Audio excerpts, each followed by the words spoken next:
quiero resaltar también el momento de crisis de biodiversidad en el que nos encontramos. Hablamos mucho precisamente en estos días también de la COP26 con el cambio climático, y la crisis de biodiversidad siempre tiene menos comunicación, digamos, menos resonancia en las comunidades y en la sociedad, y es necesario elevar el discurso y la información, difundir mejor la información sobre la crisis de biodiversidad para que cada vez sea un problema, como lo es, de todos y podamos actuar entre todos para enfrentarla.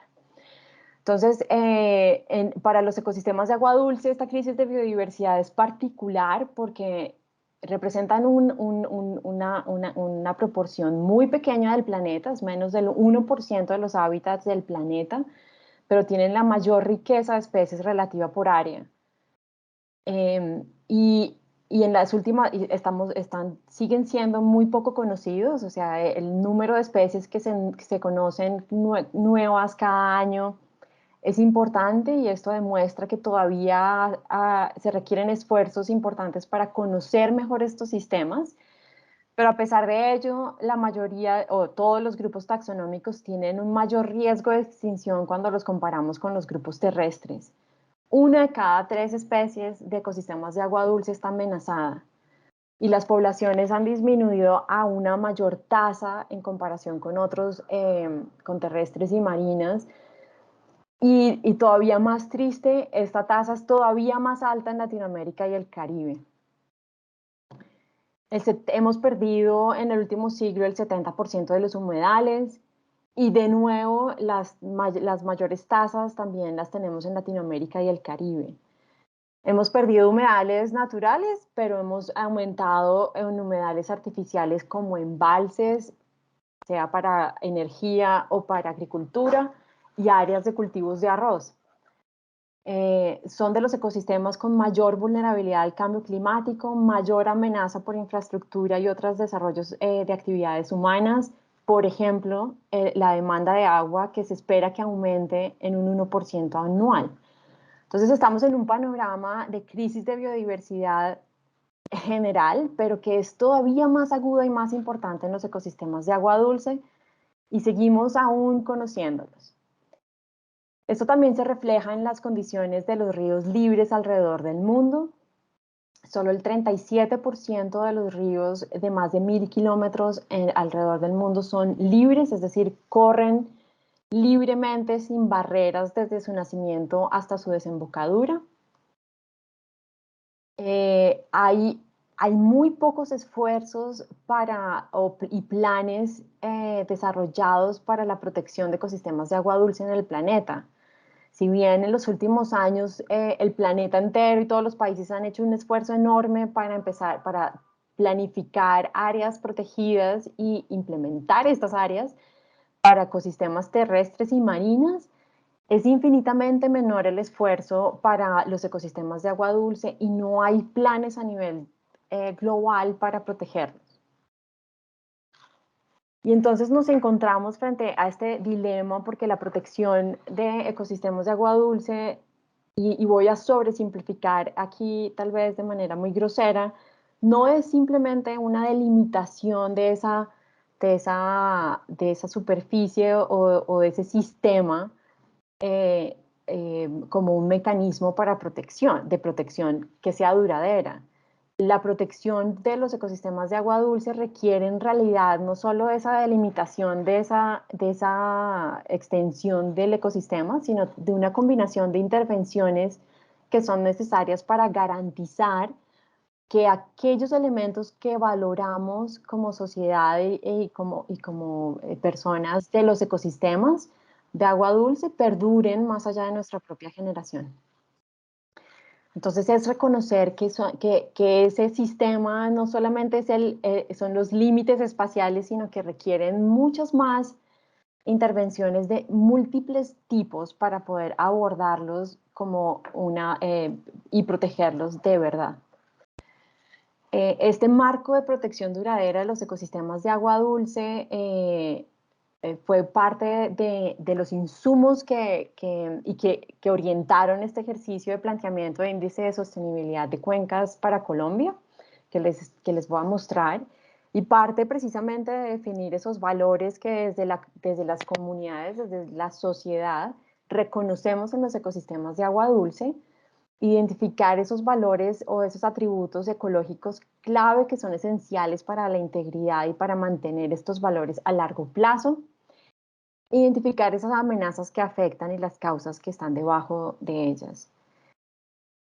Parte también de identificar los posibles mecanismos de protección que contamos, los instrumentos, las herramientas que contamos para disminuir esas amenazas, mantener esos atributos, o reducirlas, manejarlas. Y esos mecanismos deben implementarse a múltiples escalas porque los valores que reconoce que son de interés de la sociedad ocurren en distintas escalas espaciales, temporales. Ustedes seguramente ya han visto en otras presentaciones lo dinámicos que son estos ecosistemas. Entonces, estas múltiples escalas es necesario reconocerlas también en esos mecanismos para implementarlos de manera apropiada. Y por último, pues por supuesto evaluar y gestionar de forma adaptativa todo este marco de protección. Es necesario replantearse, reevaluarse los valores, replantear las amenazas, replantear los mecanismos. Estos principios de este marco de protección duradera fueron los que usamos para la propuesta de índice de sostenibilidad de cuencas que les voy a mostrar hoy. Este es un esfuerzo conjunto que estamos haciendo junto con la Corporación Autónoma Cornare, con apoyo de consultores, de Grupo HTM, de comunidades locales que han participado en la definición de esos valores, de esos atributos que son de interés desde la sociedad, desde el planteamiento también del índice. Entonces es importante o sea, que este esfuerzo que les voy a mostrar, por supuesto, no es mío, es en realidad el esfuerzo de un conjunto de personas de estas entidades y de las comunidades locales para plantearlo. La forma en que voy a presentar el índice usa pues, como ejemplo los resultados que hemos obtenido para algunas de las cuencas de Cornare, específicamente la cuenca de Samaná Norte, pero lo estoy usando solo a manera de ilustración. En este momento no quiero hacer énfasis en los resultados específicos del índice para estas cuencas, es solo en el planteamiento. Entonces vamos a empezar mostrándoles un poco el objetivo de este índice y como les cuento, pues el propósito es poder contribuir con la gestión con una gestión de cuencas apropiada para conservar la biodiversidad de agua dulce. Entonces, parte del ejercicio pues por supuesto, de la búsqueda de documentos académicos disponibles sobre sostenibilidad en cuencas, sostenibilidad para ríos, límites, y vemos que en la literatura en realidad, aunque se ha aumentado en los últimos años, todavía el número, digamos, de documentos relacionados con sostenibilidad de cuencas y ríos es de todas formas limitado. Aquí algunos de los pantallazos de los documentos más importantes e interesantes que revisamos y que son parte del planteamiento del índice. Toda esta revisión nos permitió, por una parte, pues, reconocer esos dominios o esas esferas de la sostenibilidad que pues muchos de ustedes ya conocen, ya reconocemos, una dimensión económica, una dimensión ambiental y una dimensión social, que esos tres dimensiones, esos tres dominios son lo que llamamos sostenibilidad, y entonces el índice debía estar reflejando estos tres dominios.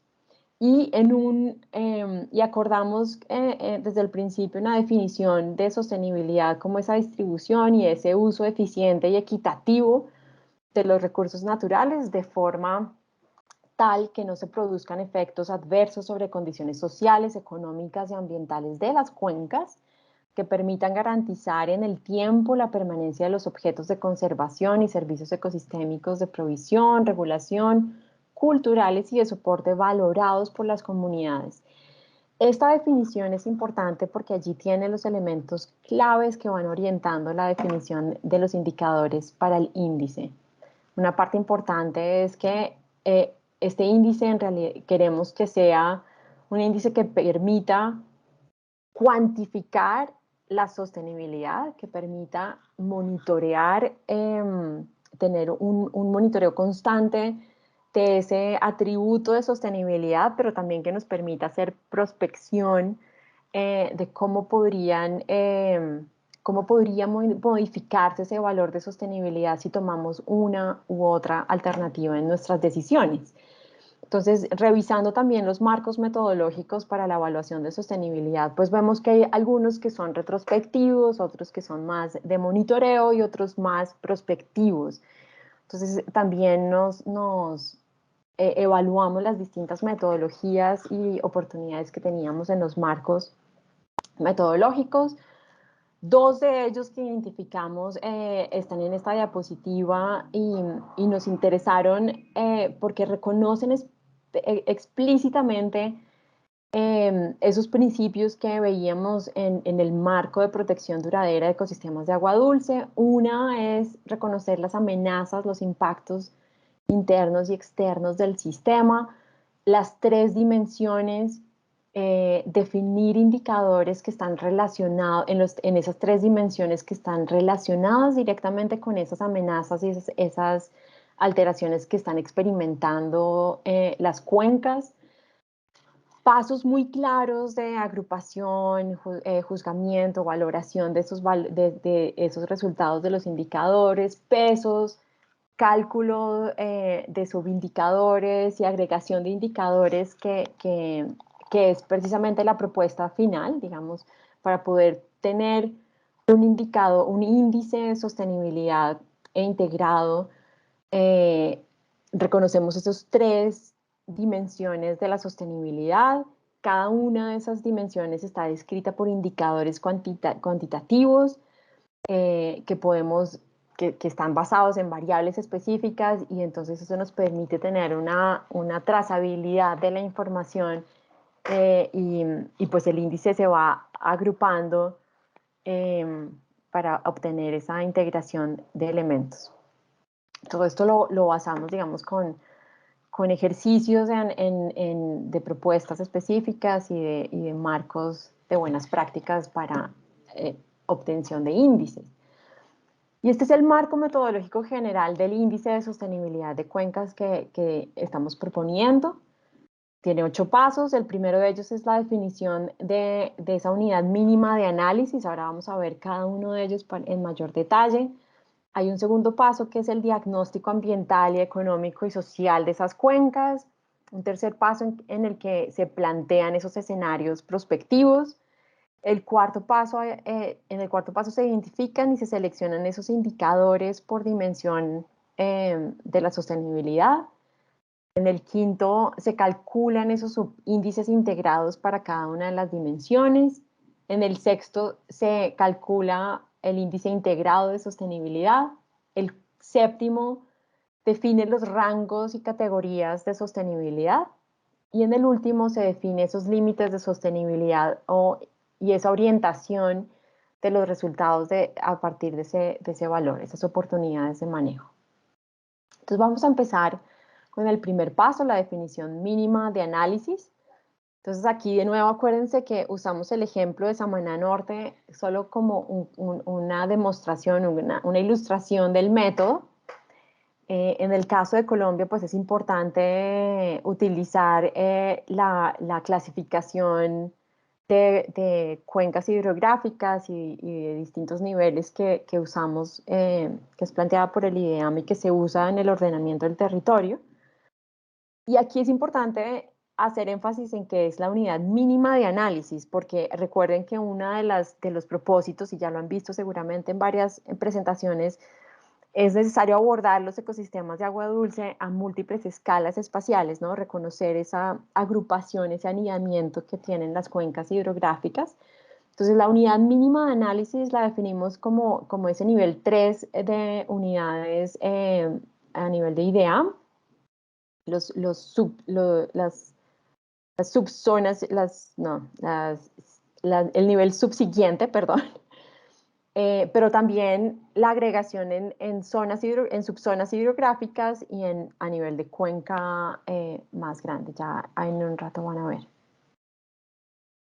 El segundo paso es ese diagnóstico ambiental, económico y social. Aquí de nuevo recuerden que es ilustrativo, pero mensajes importantes, por supuesto, considerar todos los documentos y los instrumentos de ordenamiento y territorial que están disponibles en esas cuencas, una revisión minuciosa de esos estudios técnicos, incluso de los planes de desarrollo y estudios ambientales de proyectos específicos, pero también es importantísimo las salidas de campo para verificar la información, levantar información que no está consolidada en documentos y sobre todo las consultas a las comunidades locales partiendo de una aproximación, digamos, que promueva la voz, la elección y la acción de estas comunidades.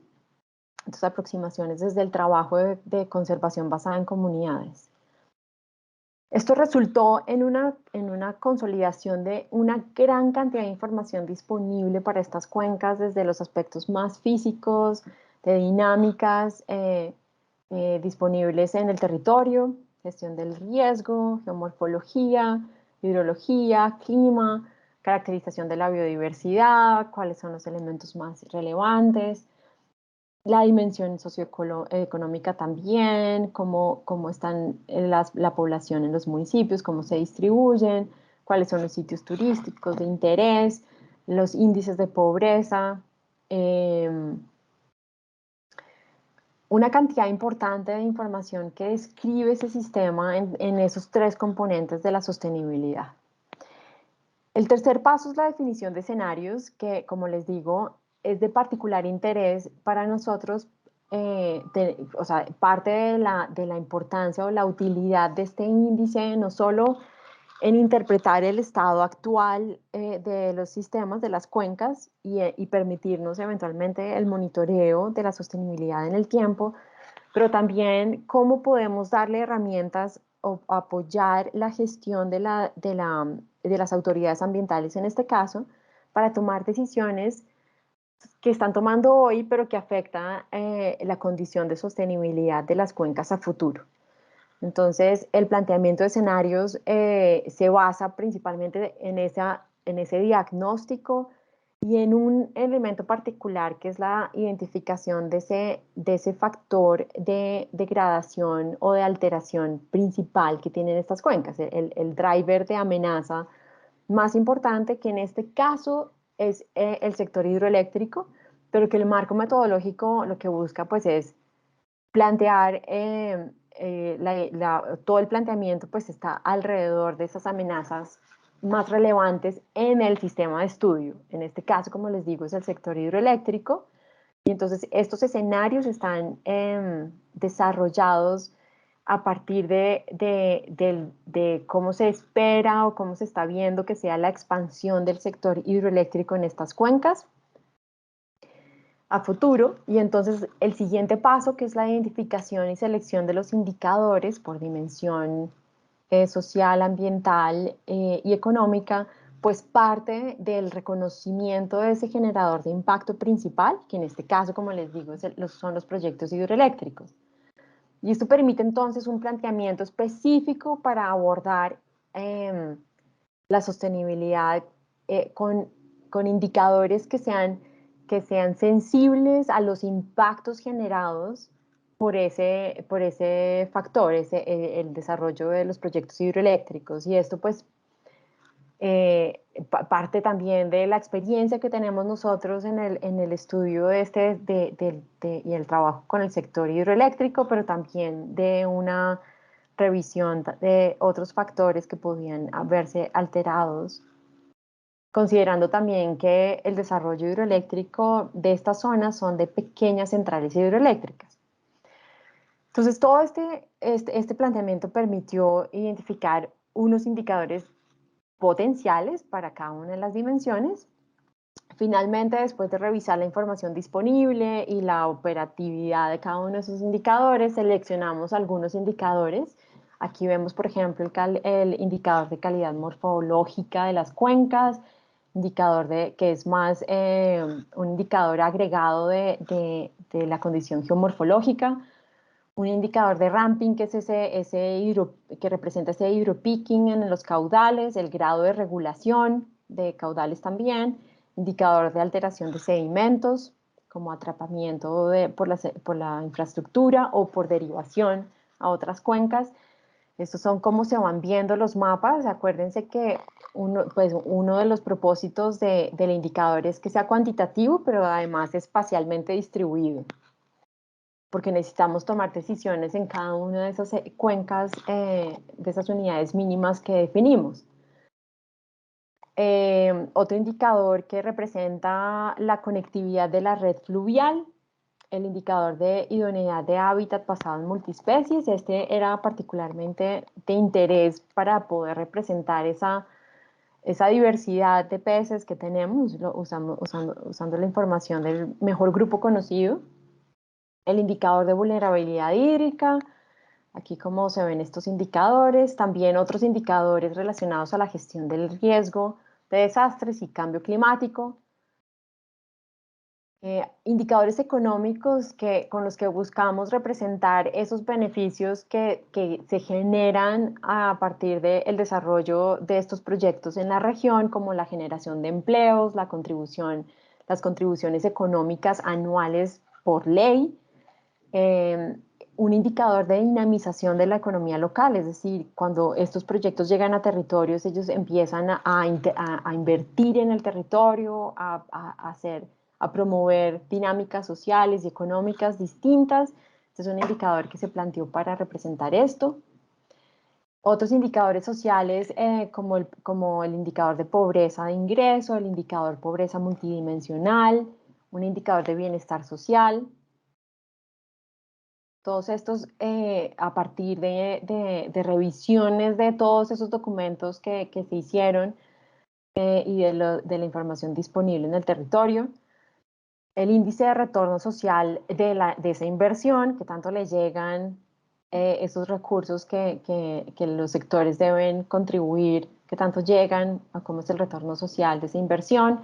Y el índice de conectividad beta, que busca representar esa mayor accesibilidad o conectividad que genera el desarrollo de nuevas carreteras o esas dinámicas que generan estos proyectos en el territorio.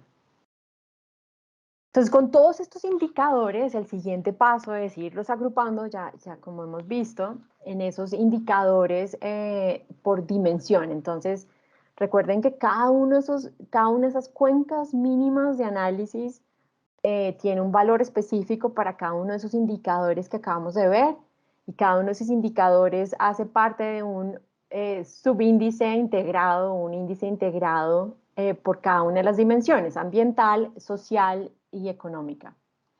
Entonces, la idea, siguiendo esos pasos de esos marcos metodológicos que revisamos: normalización de los valores de los indicadores, una definición de pesos, ponderación para obtener esos indicadores agregados por dimensión, y luego la estimación del índice de sostenibilidad integrado, ¿no? El valor que nos interesa de sostenibilidad, que ya integran las tres dimensiones: social, económica y ambiental, también con una definición de pesos que puede ser modificada por los actores. Y ese indicador de sostenibilidad integrada pues se calcula para cada uno de esos 8 escenarios, ¿no? Entonces ya ven la cantidad de información que se generó en todo este proceso. Como ejemplo, entonces aquí vemos ese valor del indicador integrado al lado derecho. Están los 3 mapas que representan los valores del indicador integrado para cada una de las 3 dimensiones. Y a la izquierda ese valor de índice de sostenibilidad integrado usando las cuencas de nivel 2 para el escenario 3 como ejemplo. Entonces aquí vemos cómo se ve el índice integrado de sostenibilidad para cada uno de los escenarios.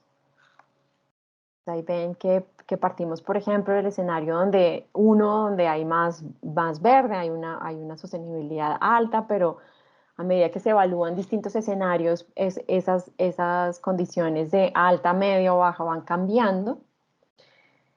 El siguiente paso es esa definición precisamente de los rangos y las categorías de sostenibilidad.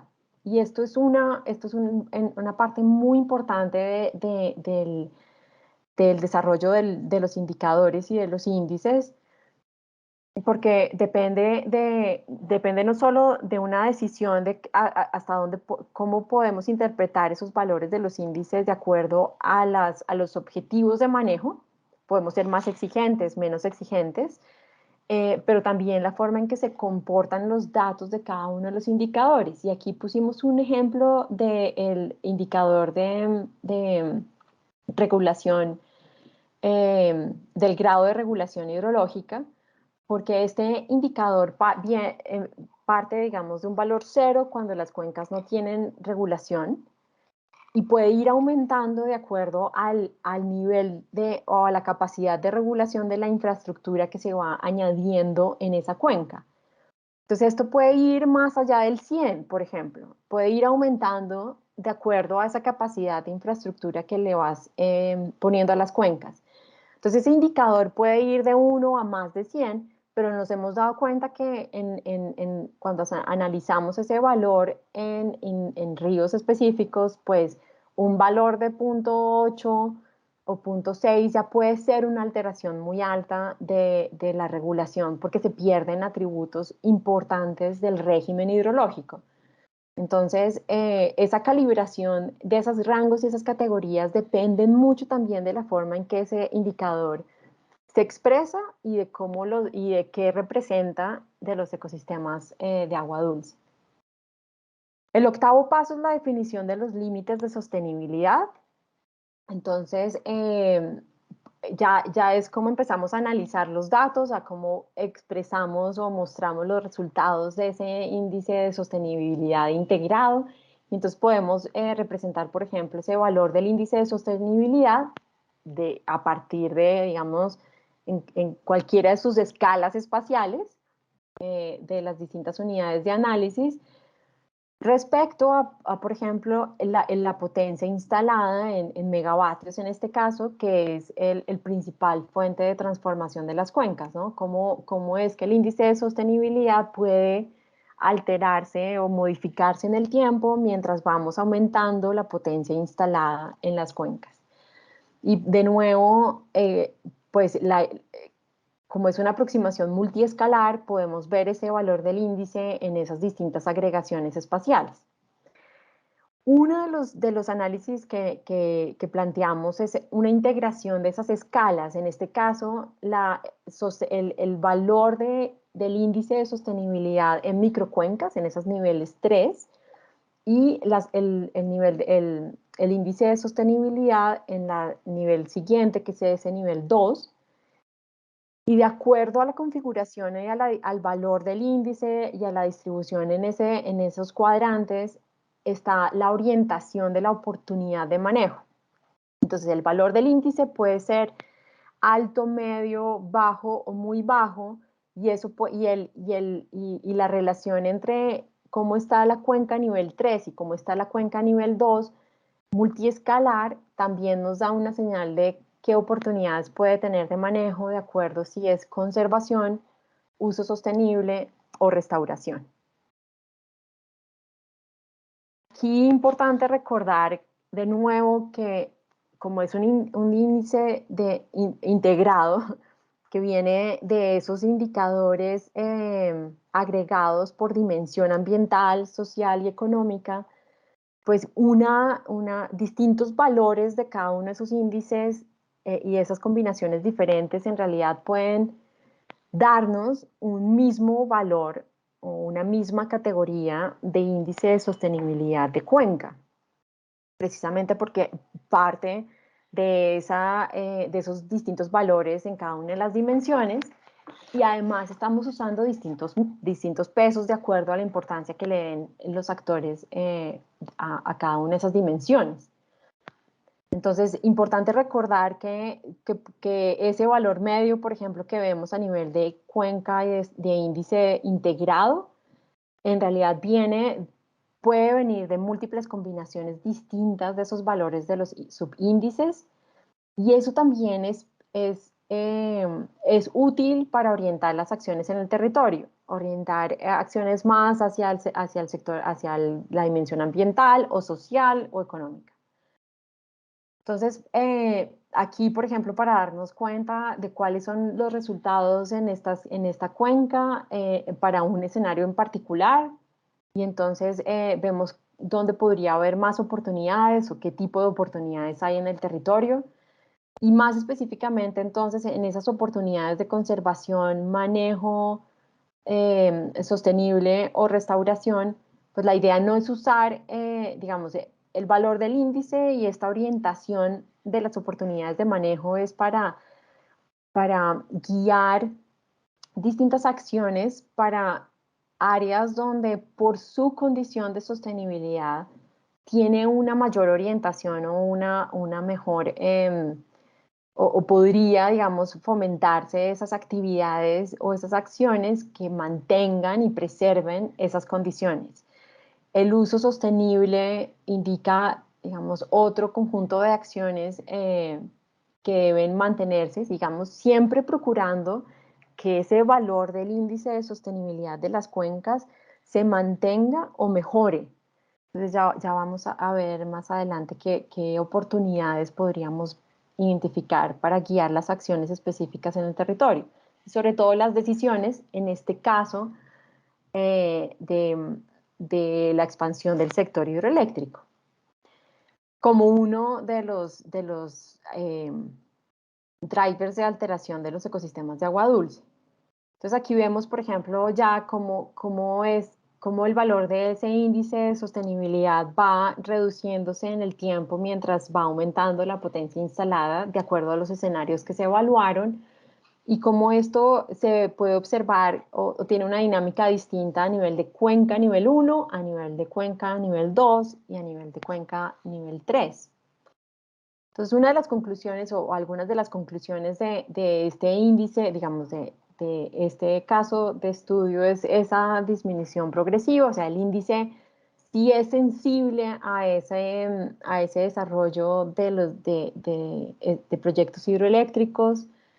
Eh, hay un resultado particular que llama la atención, y es que a pesar de que los proyectos contribuyen económicamente a los municipios, estas condiciones económicas en realidad no se ven reflejadas en las condiciones de diagnóstico y la forma en que esos índices o esos indicadores social en particular se modifica en el tiempo.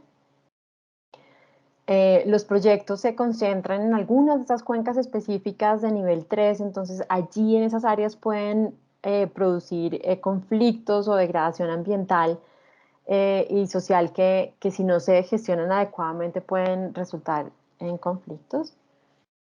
Y entonces de las oportunidades que hay precisamente es cómo usamos ese valor del índice para orientar la acción en el territorio, ¿no? Para orientar esas decisiones en el territorio.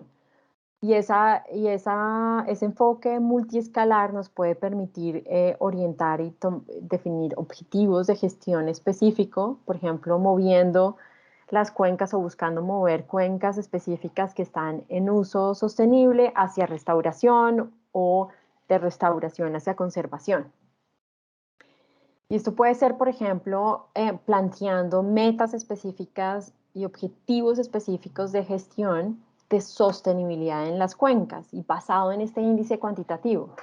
Entonces, podemos tener una categoría actual de índice de sostenibilidad medio y podemos buscar, como les decía, el objetivo siempre debe ser mantener o mejorar el valor de índice de sostenibilidad.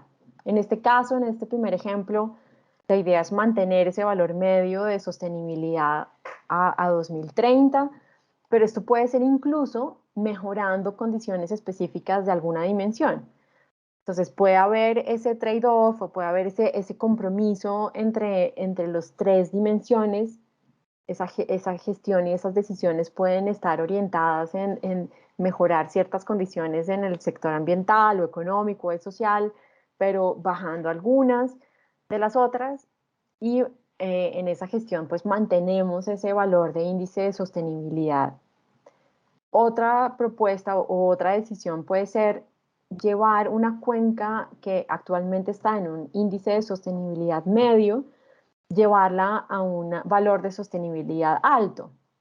Entonces, otras acciones deben promoverse para mejorar la condición de esos indicadores en las dimensiones específicas. Y estos son solo ejemplos. Uno de los puntos críticos, digamos, ya en este momento hemos visto cómo está planteado el índice y los pasos para obtener ese índice. Uno de los puntos críticos para llevarlo a la operación y sobre todo que sea útil para la gestión en cuencas del país, pues es ese conflicto que puede generarse del valor del índice de sostenibilidad que obtenemos con indicaciones de instrumentos de planeación y ordenamiento existentes. Entonces, hay toda una propuesta desarrollada para la armonización y la administración especial de esas áreas donde hay un conflicto entre el valor, entre el resultado del índice de sostenibilidad y la indicación, por ejemplo, de los POMCAS. Y esto es una parte importante que hace parte de esa propuesta de implementación y reglamentación del índice de sostenibilidad para la gestión en los territorios en Colombia. Entonces, a partir de una identificación de los instrumentos normativos existentes, de todos estos documentos de planificación ambiental del territorio, ordenamiento y manejo de recursos naturales, pues se plantea pues se define esa situación de las cuencas, se obtiene ese valor del índice de sostenibilidad y hay un mecanismo, digamos, vinculante y formal con el cual las corporaciones autónomas en este caso pues están empleando ese índice junto con estos otros documentos disponibles del territorio para gestionar sosteniblemente sus cuencas. Una de las propuestas específicas para esa implementación y reglamentación del índice es un acuerdo corporativo del Consejo Directivo de la corporación. Y entonces se está trabajando con ellos en ese acuerdo para usar el índice. Entonces aquí unas notas finales para resaltar algunas de las oportunidades que tenemos con estos índices, pero también de los retos. Entonces hay uno en particular que señalamos o señalé desde el inicio, es esa selección de indicadores que sean apropiados para representar esos factores de transformación de las cuencas, ese factor principal de generación de impacto en las cuencas. Si esos indicadores que seleccionamos no son sensibles a ese factor de degradación, es posible que tengamos resultados equivocados y que tomemos decisiones erradas en las cuencas pensando que están en un nivel de sostenibilidad o que van a estar en un nivel de sostenibilidad cuando no es cierto, cuando no es así. Entonces esos indicadores deben ser apropiados y fundamentalmente es que deben responder a esos impactos que generan que genera ese factor de impacto. Hay otro punto importante que es ese reconocimiento de las cuencas hidrográficas como sistemas socioecológicos complejos. Y eso parte no solo de reconocer esas tres dimensiones de la sostenibilidad, sino también usar marcos metodológicos, marcos de gestión y evaluación que consideren esta complejidad. Necesitamos tener las capacidades y los marcos adecuados para gestionar esta complejidad. Y esto no necesariamente debe ser difícil. Digamos que hay herramientas y hay tecnologías actuales que permiten hacer esa gestión de la incertidumbre y de la complejidad de manera adecuada. Hay que reconocer que hay una información limitada para algunos de los indicadores propuestos en este caso, y muchos de ellos requieren unos esfuerzos específicos para tener una línea base, una mejor línea base que permita una comprensión del estado actual y futuro, y que permita tener unos resultados más robustos y una verificación en campo también.